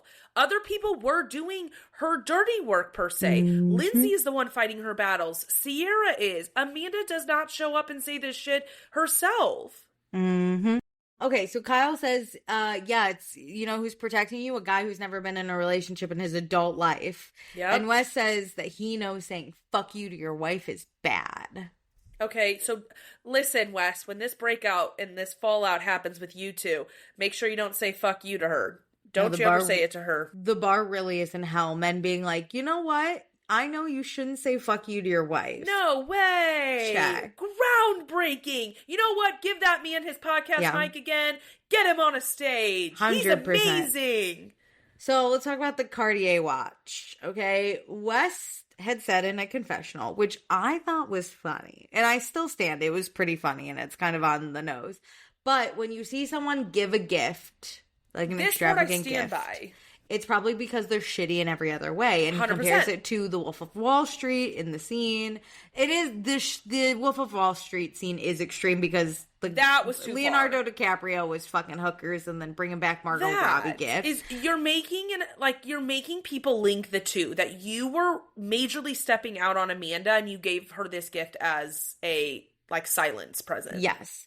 So West was fired up after that confessional. Or during that confessional, and that's why he said that. I wish they would have been like, why were you so fired up in this confessional? He wouldn't, he'd be like, it's private. Because they were like, I think Kyle asked, like, were you fucking Amanda at this point when you said that? Is that why you were fired up? Oh, good point. Wes also says that Kyle gave her the watch and then called her a dumb fucking bitch the day after. But that's not fair because he gave the watch first and then called her a dumb fucking bitch. If he called her a dumb fucking bitch and then gave her the watch, that's the comparison. Look, Kyle shouldn't have called her a dumb fucking bitch. No, but he didn't give her the watch to make up for in 36 hours when he called her a dumb fucking bitch. The metaphor was fucked up, which Lindsay and Carl say. Then Kyle, of course, this is what bugged me about Kyle. Kyle's like, that was the one highlight of my summer and you took it away from me. Kyle, shut up. Also, I do have to give this to Amanda, that's a gift. Like, that doesn't come into the divorce, she gets that outright. You get gifts outright, babe. You deserve that watch. I will stand by that. She deserves that watch. After 10 years? Yeah, you deserve that watch. Wes says he was disappointed that Kyle cussed at Amanda the day after, but admits he took it too far in the confessional. So he does say that. So people are criticizing Kyle's treatment of Amanda. Kyle tries to defend it, but Andy's like, hey man, don't. You can't defend it. My God, you're ahead. You have people on your side. Shut up. Shut say the less. fuck up. Say less. Pull a West and just sit there. West. Shut up and nod and say, you're right, you're right, you're right. So Amanda says it's not the first time Kyle has spoken to her that way in front of other people, which, yeah, girl, we've seen it. Yeah, you don't have to tell us. We know. Know. Kyle says when they fight, it's not a one-way street. But then Andy's like, what's been the difference about this summer? Like, why were you guys really on the rocks? Because usually we wait at least until August to really fall off. Well, but it's usually not like, Amanda doesn't just outright ignore him all summer. No, we wait till August. Were you pissed? We wait till August. Or until he goes out drinking and for sure is out till 4 a.m. Like usually we see an incident on the show and they're like, oh, Amanda's pissed. I get it. She showed up pissed. Would not ride to the Hamptons with him from day one. Yeah. So Kyle says night one, Amanda made a comment about how Kyle became a DJ to spite her in her swimsuit line. She wasn't wrong. Well, I was like, honestly, she still ate with that. Yeah. But Amanda says the tone of the summer was set when he slept at a fan's apartment, which was like the first scene in the first episode, which she was telling Lindsay and Sierra that. So February, Kyle was at this fan's apartment. He says he was just on the couch until 5 and there were 15 different fans there. And he came home, and Amanda's like, he came home at 7 a.m. and he was blackout and he didn't remember anything and I hadn't heard from him. It's not looking good, Kyle. Kyle, listen, my guy. If it's 5 a.m, it gave I wasn't asleep. My eyes were just resting. I was resting my eyelids.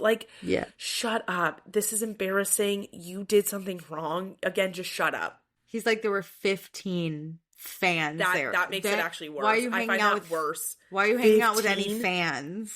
Honestly, I would feel better if you said I banged this chick. I liked her. I would feel better if he said he fell into a ditch because he was so blacked out and then the police had to arrest him. Literally, anything else. That night, he was with his brother. His brother went home. What are you doing? I know. So Kyle says most nights when he goes on a bender, Amanda is supposed to be there. And I was like, shut up.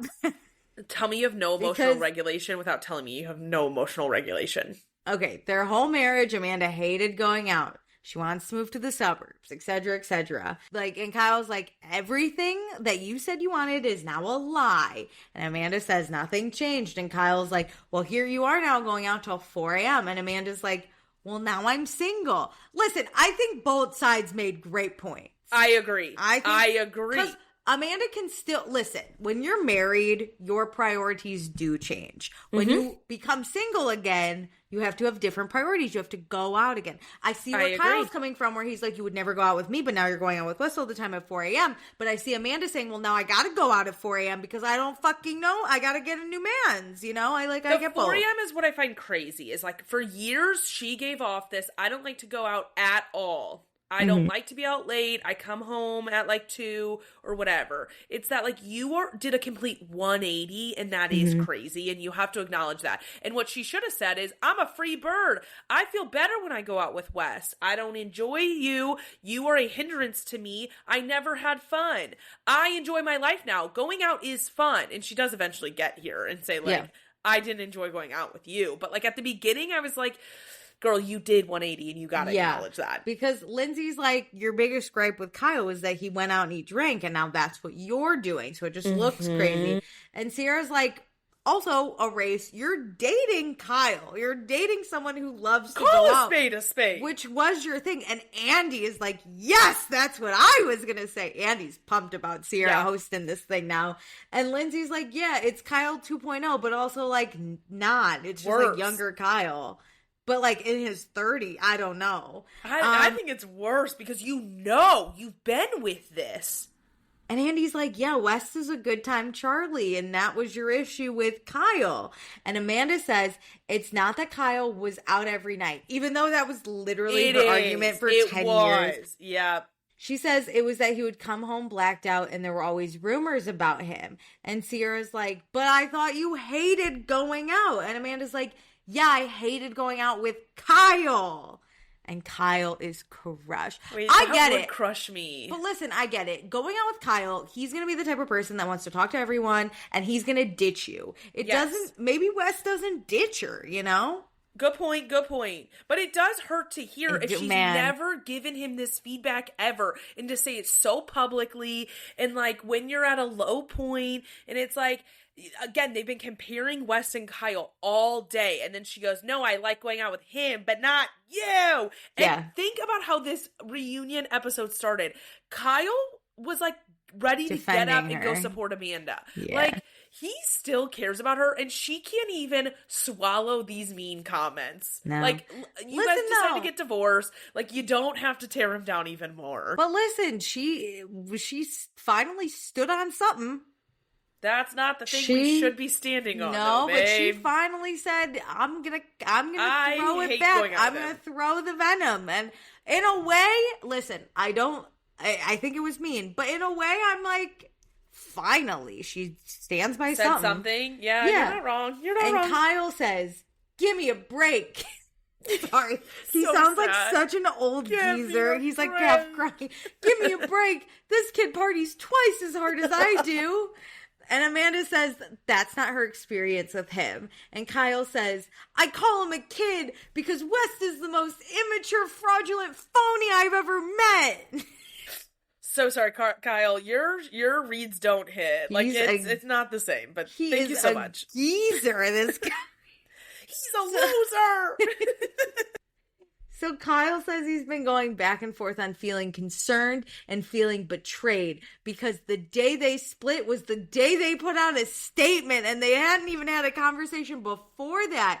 That's crazy. Oh, this woman my God. loves a statement. Amanda loves a statement. So, no, but like that made me feel bad because he was like, I didn't even get to tell my family. Like, okay, This Kyle's pressure on. Kyle's own family didn't know until the day of the statement. Amanda had said they have to put a statement out that day. She was like, within the hour. That. Because they put it out on the 19th of January. The show didn't, like, premiere was not until February 3rd. So, like, I understand her wanting it before the show airs. I do get that. Sure. But, like, we had 2 hours. We had 3 hours. Like, we had some wiggle room here on the time. Yeah, it just seemed kind of crazy that, like, she was like, hey, also, no offense to Kyle, but why wasn't he like, no? I agree.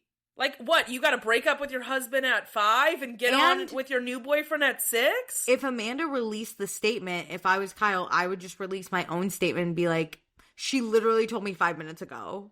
Like, I would be so petty about, like, honestly, you didn't need to release this statement. This is where Kyle could have gotten some sympathy. Yeah. Because he could have pulled the whole Lindsay argument of, I was blindsided. Were you blind or were you blindsided? Yeah, he had it. Amanda says she had made up her mind before they put out the statement, which I'm like, great for you, but you didn't tell him. She Katie Holmes him. She Which said I get making up a decision and trying to like settle things within yourself and then going to your husband and saying, I'm done. Like, good, make the decision for yourself. It's the statement that's crazy, it's the right? waiting forever just to blindside him and then saying, hey, I want to be done with this marriage. We're putting out a statement in 5 minutes. Like, let him process it a little. Let me breathe. Yeah. So Kyle and Amanda she made up her mind on New Year's Day. So Kyle and Amanda were bickering and they didn't spend New Year's together. He went to DJ. She stayed home. And the next morning, Amanda saw that Kyle was at a hotel in Hoboken. And isn't it nice to share your location, Amanda? Because that was a whole thing last time. Sorry. Mm-hmm. Yeah, isn't that wild to use the location to decide, like, somebody's in the wrong? Wow. Mm-hmm. Doesn't it seem shady when you do turn off your location? You got to give it to Kyle. He let you know right where he was. He said, Kyle told you everything. Hey, I'm in Hoboken, not at home with you. But Amanda didn't want to start the new year in the same old shit. So she immediately contacted Bravo PR and told Kyle that we needed to release a statement so that people watching the season didn't know that her and Kyle were still together. The fact that Bravo PR knew before Kyle that their marriage was over is gross. That's crazy. No, I wouldn't.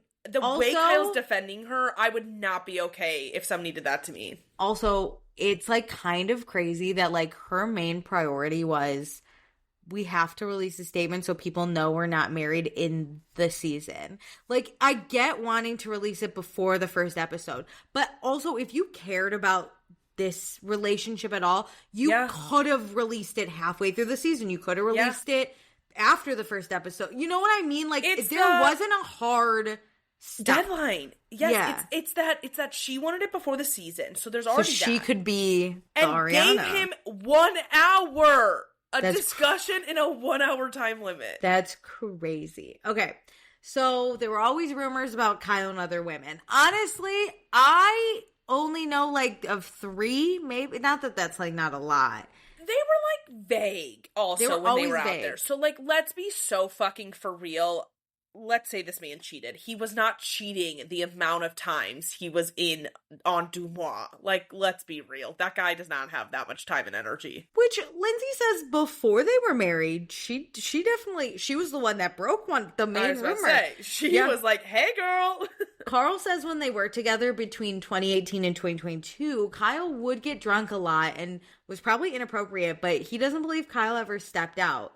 So there were lots of rumors and DMs to Amanda, and Sierra's like, there are rumors about Wes all the fucking time. And Amanda goes, Kyle and I were married. Girl, like, she thinks that, like, does something. I'm like, Wes is single. He can do what he wants. And I'm like, no, you're right. All the rumors, that's fine. What's crazy is you're going back into that. Like, you can't see that you're jumping back into the same pool. That your standards haven't risen 1 centimeter. 1 iota, to say, I don't care that he was sleeping around with all of New York. I want that man, even though he will probably do that to me. And then, of course, Lindsay's like, you're still married. Which I love when they drop it because it bothers her even though it does nothing. Okay, so has Kyle been faithful to Amanda? Amanda says no. Kyle says he has been inappropriate, but he's never had an affair and he's never slept with anyone. But he has been starved and deprived by Amanda. And Amanda's like, he stepped out on the relationship while we were together. And Lindsay goes, I'm like, show me the proof. Well, Lindsay goes, what does that mean? Ear stuff? Oh, God. So Amanda says it was at a party. Kyle asked the girl if he could kiss her. And Lindsay's like, okay, but he didn't actually kiss her. And then apparently there's a video of a girl at a club I've never seen. These are separate incidents. This is the club video is the one that was going around in Charleston. Oh. And it's like blurry, like it is not clear, convincing evidence. It is like them at least like talking close, but it's so blurry because it's so dark. You could tell me that they kissed that night. You could tell me they never kissed that night. But there is no clear, convincing proof of this. And I'm sorry, Amanda, if you are ready to stand there and say this with your chest for the first time ever, say it. Give me a screenshot of the DM. Blur out the person's name, go ahead, give privacy. But unless you have some proof, I don't fucking believe you. Agreed. And then we find out they haven't been sleeping together for 4 fucking years at least. Their entire marriage. What? They didn't consummate, you're right. Remember when we talked about that? You were right, they didn't consummate the marriage. I'm sorry. They had to plan that wedding like 4 times. You are not going to get me to plan 4 weddings if I'm not sleeping with that person. That's crazy. No, why am I even getting married? The reason I'm getting married is just to have sex with the same person all the time. Like, what are we... How are they going to have a kid? What are we sharing? I don't... In vitro? What? I'll never understand. I can understand, like, maybe taking a year-ish. Going through a hard time, going through a rough patch. Going through that, you just had a baby, maybe. You're trying to get back in your body. Yeah, like, I get all that. No shame in not having sex for 4 years. It's that you were only married for 4 years. That's crazy. Okay, so then we talk about Kyle and Sally from Southern Charm. They made out the night before the Summer House premiere. I love that Sally showed up. Oh my God. In this conversation. She slept with Wes too, by the way. Allegedly. Oh my God. It's so fucking messy. Okay, so Sierra says she found out about Sally and Kyle, and she immediately called Amanda and told her. And Amanda's like, yes, you did. And Sierra goes, oh, I'm just making an example of what a good friend I am and what a terrible person you are. Yes. Amanda was gagged here on how we handle it.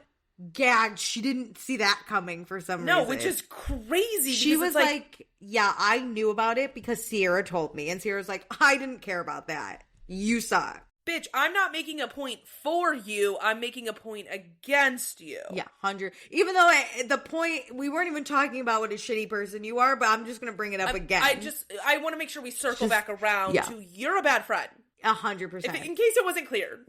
And then we got to bring up my favorite, Kyle and Megan King Edmonds. The real bitches know Megan King Edmonds. Why? And Lindsay is Kyle's biggest troll. Kyle on his tippies. Not the tippies. I'm so glad this came up. I'm so glad Lindsay is the one that won't let it die. This is the lighthearted stuff I need, and I needed to giggle a little. Like, I remember seeing that picture. It was the same night as the Yankees Kansas City Royals game. Which was so funny. Listen, for those who saw the picture, I love that for you. We're cracking up. But if you don't know Megan King Edmonds, it hits way harder. Look her up. Knowing this crazy past lady. Past and present. Because if you just do a Google search, you're going to see some crazy shit about her kids and her ex right now. But I need you to go back and understand who she was on Real Housewives of Orange County. She's crazy. Okay, so would Kyle and Amanda have survived without the show?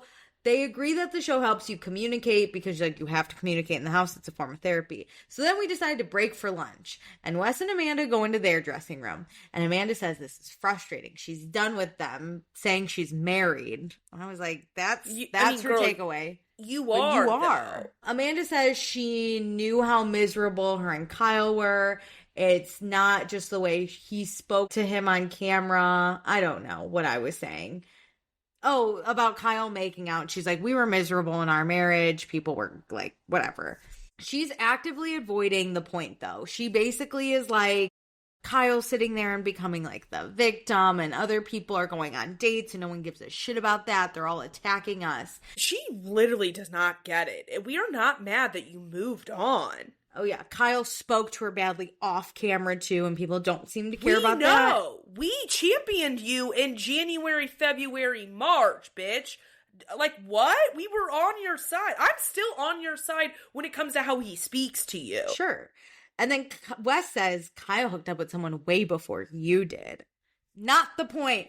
Oh my God, Wes, you can't make that point, by the way. You're not the one. Amanda could make that point a little bit, but again, show me proof. Tell me why, they're using it as a reason that they're not in the wrong. And these are two totally separate issues. Mm-hmm.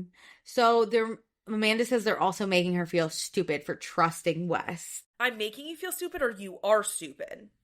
the points are there for you to feel stupid. Yeah, all right. The truth really in the pudding. Wes asks if Amanda wants him to hop in more. And Amanda says no, that'll probably piss people off. She needs to attempt to speak for herself. Dude, you have to say that because he still wouldn't do it. The fact that he had to ask and be like, do you want me to be good to you? Do you want me to stick up for you? Help? Yeah. Not let you get buried alive? Like, would that help? And then they talk about how Sierra gets under Amanda's skin, and that's Sierra's goal. Oh my God. Like, she's telling you the truth, and you're like, she's just saying mean things to be mean. And Wes tells Amanda to breathe, and maybe, like, apologizing will help. Which, and Amanda, no apologies thus far. Amanda asks if she got fired up, and Wes says she acted like a person would if they were being cornered, but that's normal. And then Wes is like, oh, also, don't sound snippy. Which, I mean, facts. Yeah. Hell, now you tell her? You guys are doing terrible. Like, you guys are doing very bad job at this. You should redo this. So then we go to Sierra's dressing room, and she calls Meija. Wow. And Sierra gives her the tea. She's like, these two don't even look like they like each other at the reunion. No, they don't. And then Kyle joins the conversation, and Kyle asks Meija if it's clearly defined when her and Wes were exclusive. And Meija says they were dating last summer. He referred to her as his girlfriend all the time. They just weren't in a public relationship. And she was at his house every weekend over the summer when he was filming. Oh my God. And she was over there the night before Watch What Happens Live. She says everything was fine. He was telling her how much he loved her. He also told Meija that he thought he would be fired from the show if he was in a relationship with someone not in the Bravo sphere. And Kyle says that's a great excuse to someone who's not in it, but it's also a lie. Yep. And I mean, that's a believable lie, too. Because we know in a lot of these shows, they really like single bank people on dating. Yeah, inner show dating or inner Bravo dating. And Wes said if he brings Meija in, it puts eyes on her and people will have opinion. And she said he made it seem like people would pit her against Sierra. He knew everything to say. But he's comfortable dumping Meija and then the next day popping out with Amanda, who's one of Sierra's closest friends. Yeah, and then Meija... You care about Sierra when you're trying to hide your girlfriend, but the minute you can publicly parade somebody around, we don't give a shit about Sierra and her feelings. But also flip that. You, quote, care about Meija enough to be like, hey, we don't want to get into an altercation with Sierra. She's beloved. But Amanda, you're kind of like... Throw her to the wolves? Send her to the wolves, yeah. And, hey, do you want me to speak up? Should I help you?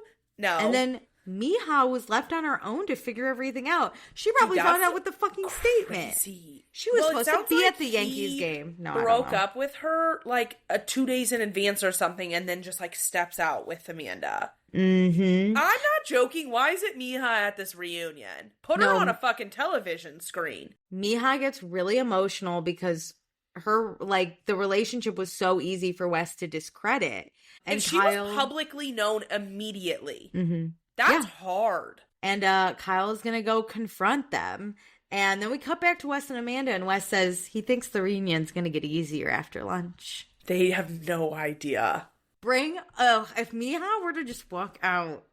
Or, like, do you think they're going to FaceTime her in part 3 while they're out on the reunion stage? I don't know. I think for sure they're going to bring the receipts. I can't wait to see it.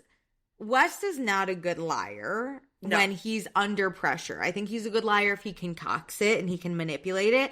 But I think if Kyle and Sierra go in on him and show him the proof and show him the text and bring everything up, he'll get like, No, he'll just not talk, which is like not anything new. But I think it'll hit Amanda. No, it won't. I was gonna say maybe Amanda will get with him presently. That's the thing is I'm like, we know they're together presently, so like there can't be that big of a bomb dropped on part 3 because they left the reunion together. And can you believe she hasn't changed her hair? She's still in that fuck-ass bun. Oh my God. The way people are calling me that she hasn't washed her hair since the reunion. Oh, that's a lot of the comments. The way people are calling me a bully and mean, and I'm like, yeah, of course I'm mean. Have you never listened to my podcast? I'm so fucking mean. I could be meaner. I have hated that hair for years, and I can't remember if I said things in the past, but I have hated that. It grates on me. And listen, it's a personal thing. I hate my hair touching me. Yeah. I hate it. That's why I put my hair in a full bun. If I wear it in a bun, I don't want it to touch me. Yeah, I hate this hairstyle. I never understood it because I don't like buns in the middle of your head. I think buns low I have both. Or high. You don't have to go in the middle and then also make it into a ponytail. Like, choose one. I don't love. Anyway, yeah, that was the reunion part 2. Crazy. One more. I saw the trailer for part 3. They didn't give a lot. Wait, I didn't see it. They didn't give a lot. Oh, okay. I think it was during the city, but I saw it on TikTok because I haven't watched the city yet.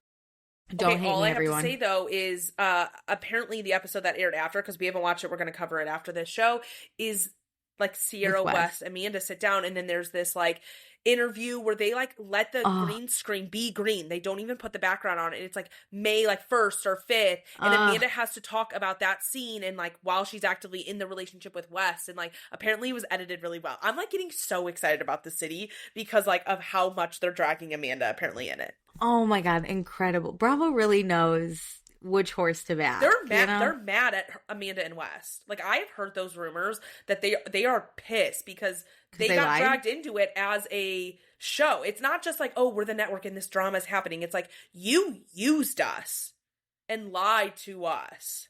Mm-hmm. Love it. I love it. Hey, let's never give them the time of day again and then they have to forever be forgotten. But we'll never forget, but we just won't give them any brand deals or money or ability. They'll have to go back to their corporate 9-to-5s. It'll be awesome. Go back and be a graphic designer and a sports journalist. It'll be awesome. Okay, well, that's round 2. We will be back for reunion. I like to call it rounds. We'll be back for round 3. Do all the things that I mentioned at the beginning of the episode. And with that, love ya. Thanks for joining. Bye.